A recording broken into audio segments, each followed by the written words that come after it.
নমস্কার, আমি আচার্য কেষ্ট শাস্ত্রী। আশা করি তারা মায়ের কৃপায় সবাই ভালো ও সুস্থ আছেন।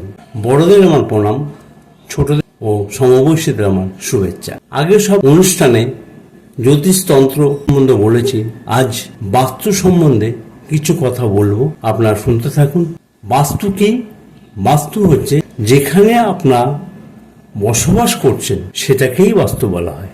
এবার কোন জায়গায় কি থাকলে কি অসুবিধা হয় সেই আলোচনাগুলো আমি পরের অনুষ্ঠানে করব, আপনারা শুনতে থাকুন। এইটা হচ্ছে পূর্ব দিক, এটা হচ্ছে পশ্চিম দিক, এটা উত্তর দিক, এটা দক্ষিণ দিক। এই পূর্ব দিকের গ্রহটা হচ্ছে রবি, আর পশ্চিম দিকের গ্রহটা হচ্ছে শনি। উত্তর দিকের গ্রহটা বুধ, আর দক্ষিণ দিকের গ্রহটা হচ্ছে মঙ্গল। পূর্ব আর উত্তরের মধ্যেখানে যে কোণটা থাকে তাকে ঈশান কোণ বলে। সেখানে বৃহস্পতির স্থান, গুরুস্থান, দেবতার স্থান। এই উত্তর আর পশ্চিমের যে কোণটা থাকছে সেটাকে বায়ুস্থান বলে, চন্দ্রের স্থান। এই পশ্চিম আর দক্ষিণের যে কোণটাকে বলছে সেটাকে রাহুস্থান বলা হয়।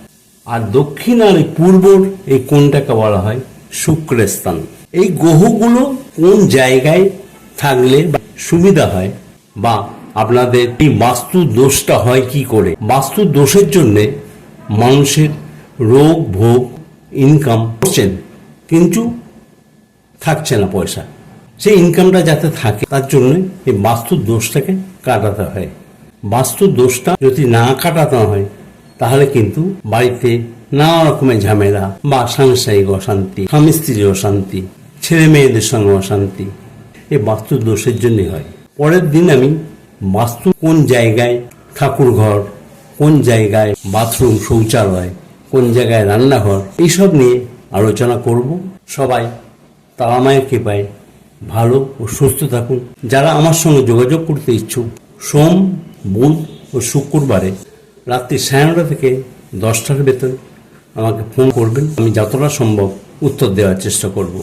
ধন্যবাদ।